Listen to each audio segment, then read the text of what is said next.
Epcot today, and today I'm going to be counting down the top things to do at Epcot, whether this is your first trip and you need a little help planning because it's impossible to do everything. So these are my top things, or if you've been here 1,000 times and you just want to see how your top things at Epcot compare to mine, I will show you all around and show you what I love to do here. So follow me and let's get started. One of my favorite things to do in Epcot, if you happen to be here March through May, is the Flower and Garden Festival.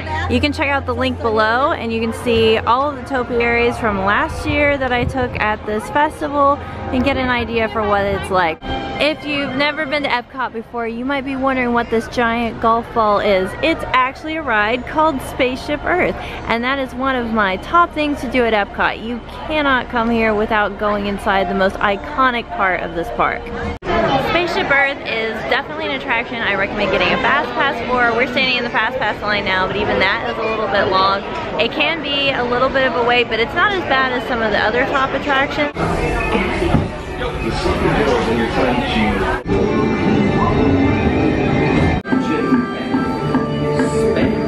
They create a simple common alphabet, and the birth of the high trend life. Rome built the first. It turns out there are copies of some of these books in the libraries of the Middle East.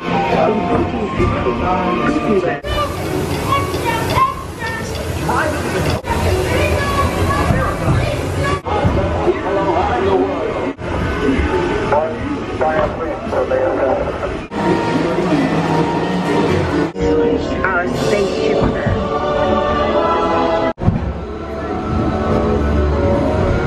Welcome to the future, or should I say, your future. And the moment you arrive at your ultimate vacation destination, you're out of this world and into the future. The end, or should I say, the beginning of your future. Another top attraction is Soarin', and it's located in the Land Pavilion, which is in Future World. There are two worlds, or lands, in Epcot. That's Future World and then World Showcase, which is all the countries. So I recommend starting out at Future World. That's where you come in the morning, do those things, and then head over to World Showcase.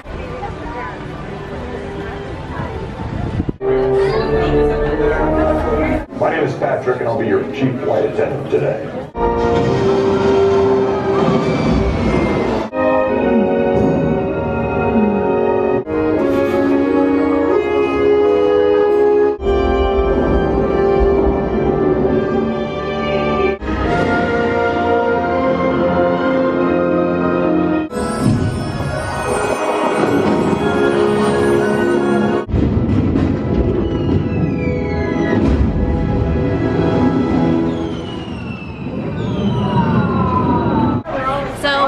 Think of Soarin'. That's just a little taste of what it's like to fly up in the air all around the world. For your fast passes at Epcot, you will have two tiers of rides to choose from. You'll have your top tier where you can have one fast pass for the day, and then you'll have the second tier where you can have two fast passes for the day. So for this top tier, Soarin' is in that category, and also the Frozen ride, and a couple of other things like Test Track. I like Test Track. It's a pretty fun ride, but I really think the top two rides here are going to be Frozen and Soarin'. I think you should do Soarin' if you do not have kids or you're not a Frozen fan, because as you saw, it's pretty awesome to fly around the world. And if you love Frozen and if you have kids who love Frozen, I definitely say that your top thing to do would be the Frozen for that selection. I have a hard time choosing between the two. I usually choose Soarin', but I do love the Frozen ride too. Alright, we are moving on to the World Showcase. Next on my list of top things at Epcot is the Canada Pavilion. I think it is the most beautiful outdoor pavilion. There are gorgeous gardens. There's a waterfall in the back, so let's take a look around. When I say it's most beautiful outdoor, I am not joking. This is gorgeous. There are gardens, there's rock formations. If you go under the awning for Le Cellier Steakhouse, you can make it to the most beautiful gardens in the Canada Pavilion. It doesn't matter if it's Flower and Garden Festival season or just any time of year, this garden never fails to be absolutely gorgeous outside. So we go over the bridge. You can see That's the main part of the pavilion when you come in. There are totem poles. This pavilion is very large and it has a lot of gorgeous things to see. You can see a movie about Canada, but I recommend staying outside because it's so much prettier to see the pavilion than the movie sometimes. And we'll see this in a second, but there's a waterfall up there. Here's part of the rock formation in Canada. We're walking over to the bridge to the waterfall in Canada. I always used to get so excited to come over here and see this waterfall when I was little because it can mist you. But hopefully it doesn't get my camera damp, so we're probably gonna have to stop filming right before we get to the spray. Look at that though, you guys. I wish I had a waterproof GoPro, but I don't. I'll take you on the other side though. Here we are on the other side. We were just down there. Absolutely beautiful. You feel like you've left Epcot and gone out into the wilderness hiking. Next on my list of pavilions is the France Pavilion. I think it is one of the top pavilions for atmosphere, just overall feeling like you are in the country. They have a Guerlain makeup counter, which is a beautiful brand of French makeup. They have food, they have the Eiffel Tower. Just overall atmosphere, I don't think you can miss this one. I honestly, if you have all day, you should definitely try to look in each of the pavilions, but these are definitely my highlights. So next up, France. And up there is the Eiffel Tower. Doesn't this feel like you're in Paris? Even down to the details over here, just along the water. This just reminds me of everything you see in the real France in Paris. There are artist stations. Here's their famous restaurant, Les Chefs de France. Let's even look at this. I mean, there are details everywhere in every single pavilion, but there's just something, maybe I just love France. Maybe that's what it is, but if you love France, this is a must-see. If it's not too hot, you can sit by the water. And one of the best reasons to visit France or Epcot during the Flower and Garden Festival is the gorgeous topiaries. And my absolute favorite of all the topiaries ever is Beauty and the Beast. Next on my World Showcase list is the Japan Pavilion. It is my absolute favorite shopping of every pavilion here because an actual department store in Japan is here and you can look through a variety of things including Japanese candy, toys, clothing. It's a pretty fun experience, so it's definitely my #1 must-do for shopping in the World Showcase. Here's the outside of the Japan Pavilion. That's one of the restaurants. It's a Flower and Garden Festival, so here are some beautiful plants. Here's the department store in the Japan Pavilion. Here's where you can pick out your own pearls.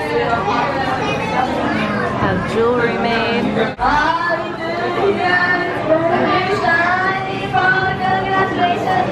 And if you're like me and you'd rather have Hello Kitty merchandise than pearls, they have lots of pink and Hello Kitty here. Pokemon merchandise back here. This is the children's section. Look at these Hello Kitty bags. They're so cute. Check out these shoes. I actually really like these. They're like flip-flops, wedge flip-flops with wood. Those are really cute. Ah, those tennis shoes. I could not rock those. I don't think I could pull these off, but for the person who could, those are really awesome. There's more clothing and bags. Lots of cute little things. And the best section of all, the kimonos. So beautiful. I actually have one from here that I got when I was maybe 9 or 10. It's one of my favorite things I've ever gotten from Disney World, and I still have it even though I can kind of wear it.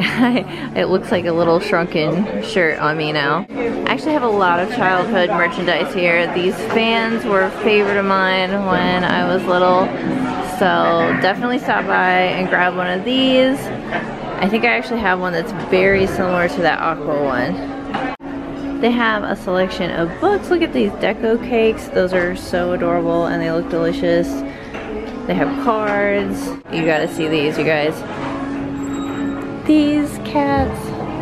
I'm a big fan of the cats. The nodding cats, I'm not sure what they're called, but I think they're adorable. Here's something that I almost got when I was little. I always wanted one of these, but as you can see, they're more figurines than dolls. When I was little, I wanted to be able to take it off and use it like a Barbie doll, and they are figurines. Look guys, they even have samurai swords. This is without a doubt the most extensive gift shop in the World Showcase, in my opinion. They also have a selection of designer chopsticks. They have drinks from Japan, as well as snacks and candy. That's one of my favorite things about the World Showcase, is trying candy and snacks from the different pavilions.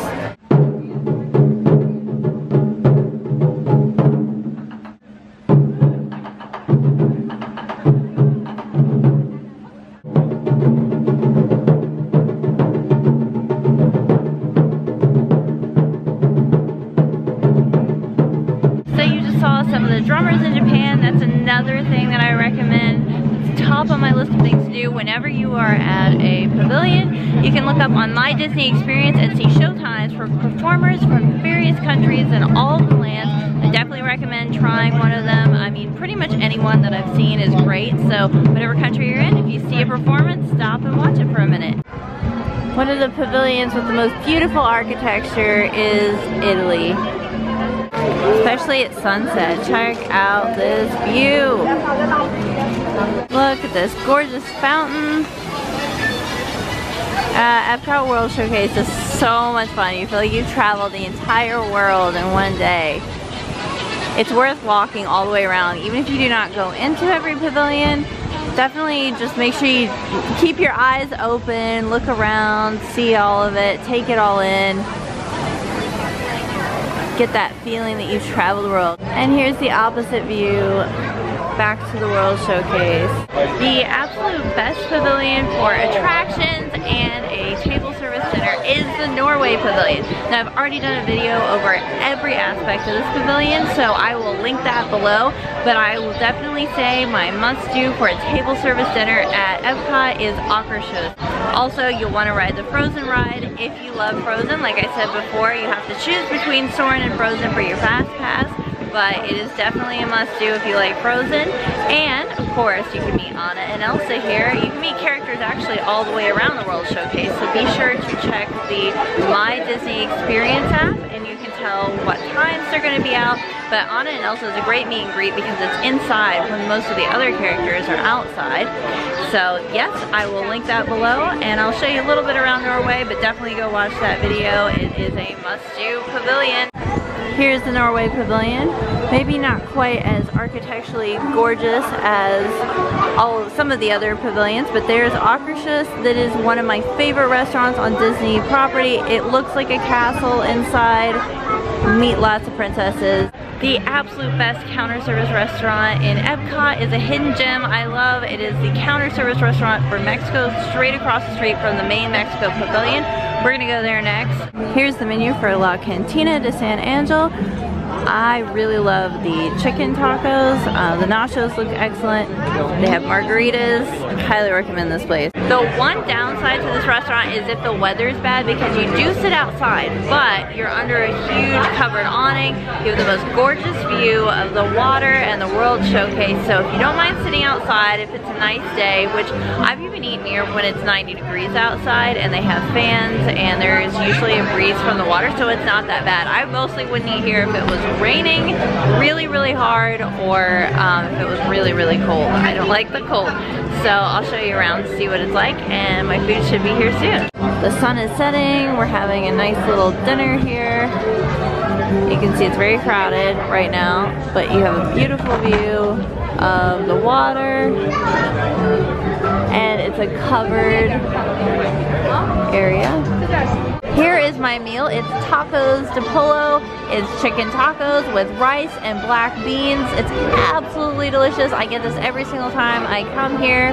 I switched sides because the sun was in my eyes. I cannot wait to eat my meal. And the great thing is almost everything is very allergy friendly here. There's a lot of gluten-free options for me, but It's kind of naturally that way, so if you're not gluten-free, there's lots of really delicious counter service food here too. Next, we are heading into the Mexico Pavilion. This is my #1 spot for cooling off. Epcot can be one of the hottest parks, especially when you're walking around the World Showcase.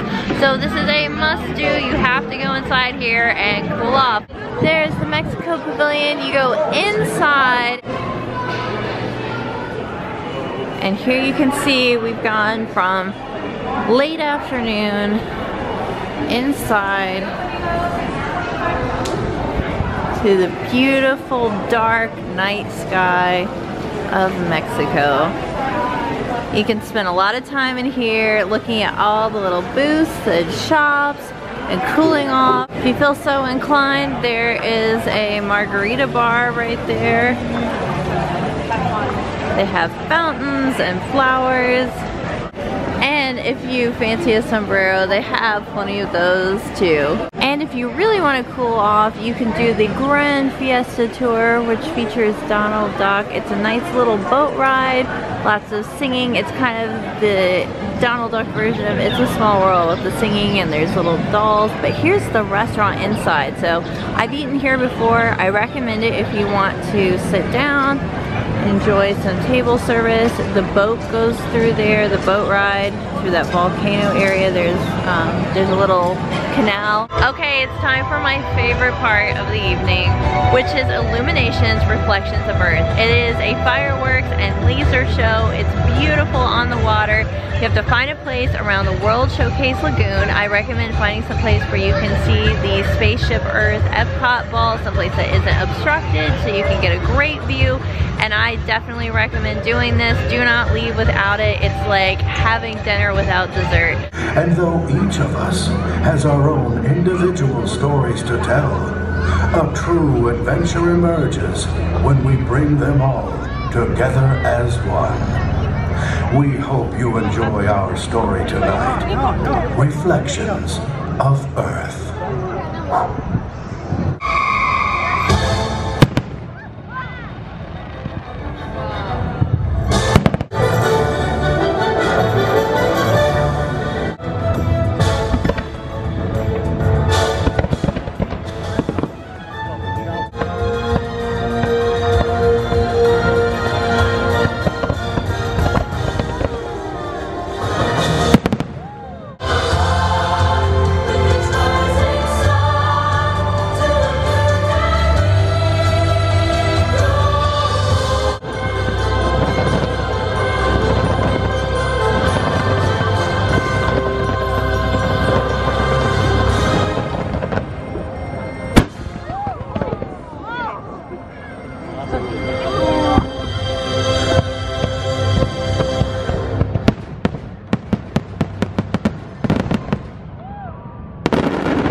Those are my top things to do at Epcot when you're at Disney World. So whether you've been a million times or you're planning your first trip, I hope you enjoyed this video. You can hang out with me on Tumblr, Twitter, and Instagram.